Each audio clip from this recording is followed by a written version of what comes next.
वो एक hockey stick लेकर आता है और उसे मारना चाहता है कि रेशमा आ जाती है और उसका हाथ पकड़ लेती है। क्यों मार रहे हो उसे? शर्म नहीं आती कॉलेज कैंपस में इस तरह गुंडागर्दी करते हुए? रेशमा तुम बीच में मत आओ। काली पहाड़ी के गणेश जी। श्यामलपुर नाम का एक गांव था जहां धनी राम नाम का एक किसान रहता था। धनी राम की पत्नी शकुंतला अब इस दुनिया में नहीं थी। धनी राम भी बीमार चल रहा था और उसके जीवन में इकलौता सहारा उसका बेटा पंकज ही था। पंकज पढ़ाई में बहुत होशियार था। बेटा, अब इस कष्ट भरे जीवन से तंग आ गया हूँ। मेरी स्वास्थ्य भी दिन ब दिन बिगड़ती ही जा रही है। मेरे पास कुछ जमा पूंजी है, इससे तुम गांव में ही कुछ धंधा कर लेना।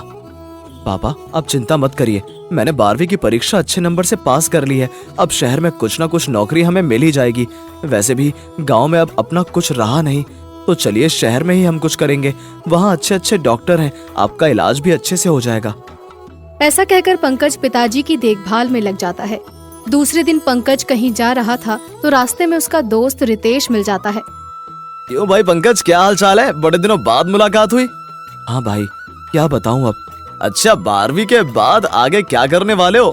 कुछ नहीं भाई, अब तो शहर जाकर कुछ काम धंधा ही देखना होगा।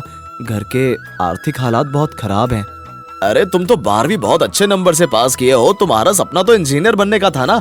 एक बहुत ही अच्छा स्कॉलरशिप प्रोग्राम आया है, मेरी बात मानो तो उसमें अप्लाई कर दो। ठीक है भाई, देखता हूँ। ये कहकर पंकज घर चला जाता है। पंकज रितेश की बात मानकर स्कॉलरशिप के लिए अप्लाई कर देता है। पंकज के मार्क्स काफी अच्छे थे, जिससे उसे 100% स्कॉलरशिप मिल जाती है। उसकी प्रतिभा को देख बैंक ने भी उसे 4 लाख रुपए ऋण दिए थे। अब पंकज अपने पिता को साथ लेकर नजदीकी शहर में आ जाता है। शहर के सबसे अच्छे कॉलेज महिपाल इंजीनियरिंग कॉलेज में पंकज का दाखिला हो जाता है।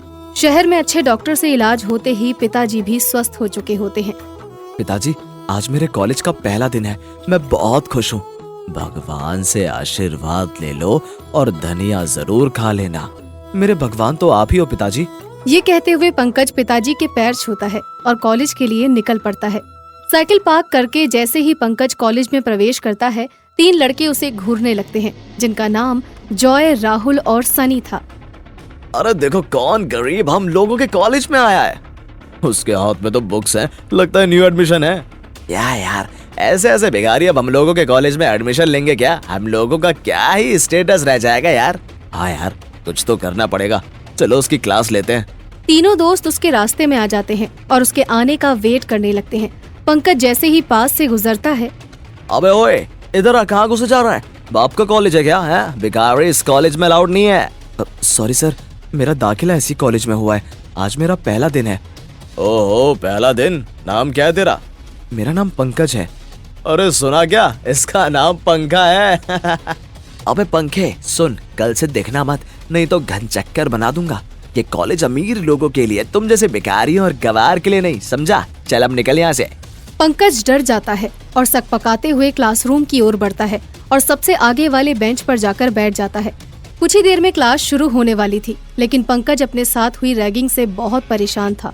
वो इस घटना को भूल नहीं पा रहा था। कुछ ही देर बाद प्रोफेसर क्लासरूम में आते हैं। Good morning sir. Very good morning बच्चों, आज आप लोगों की पहली क्लास है, कैसा फील हो रहा है? बहुत अच्छा सर। तभी प्रोफेसर की नजर पंकज पर पड़ती है। वो पंकज के पुराने और रंग उड़े कपड़े देखकर समझ चुके थे कि ये कोई गरीब परिवार का लड़का है जो यहाँ तक पहुँचा है, तो जरूर ये कोई मेधावी छात्र ही होगा। सभी स्टूडेंट एक एक कर अपना इंट्रोडक्शन दीजिए। सर, मेरा नाम पंकज है और मैं श्यामलपुर से आया हूँ। Very good.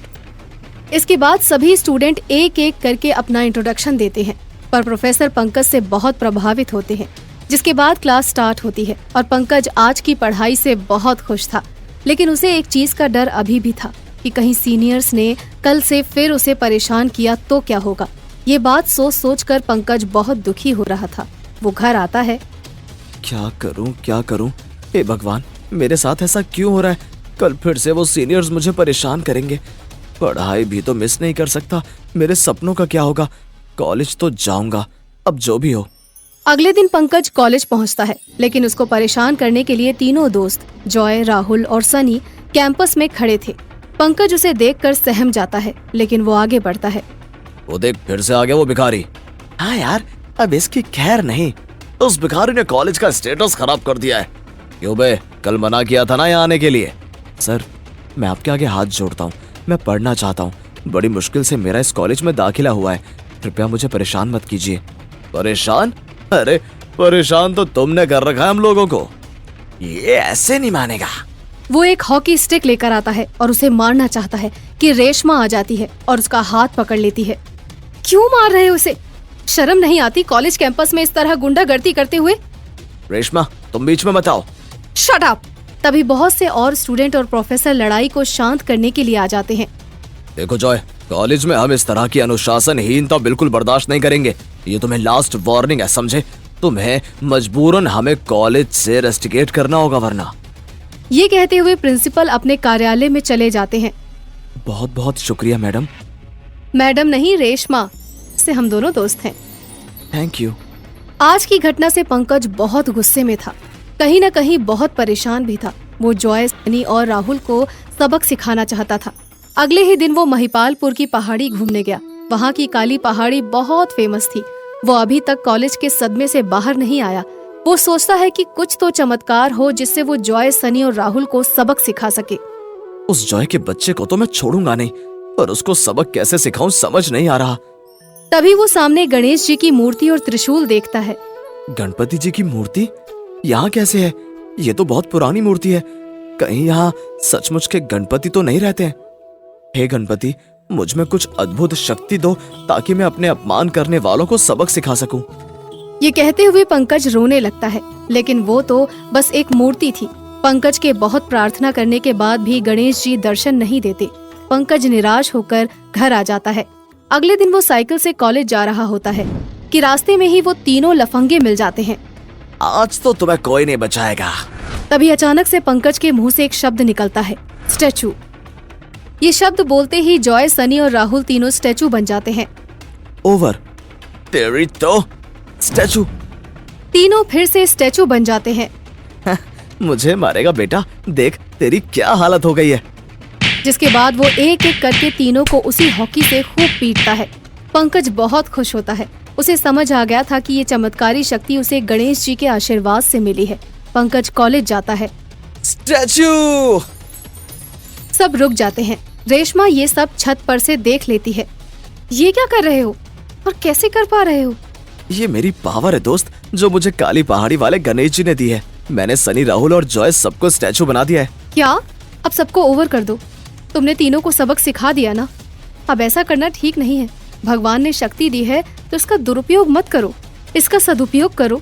नहीं रेशमा, इस दुनिया वाले ने मुझे बहुत परेशान किया है। मुझे हमेशा भला बुरा कहा है। मैं किसी को नहीं छोड़ूंगा। नहीं पंकज, ऐसा करना ठीक नहीं है। मेरी बात सुनो।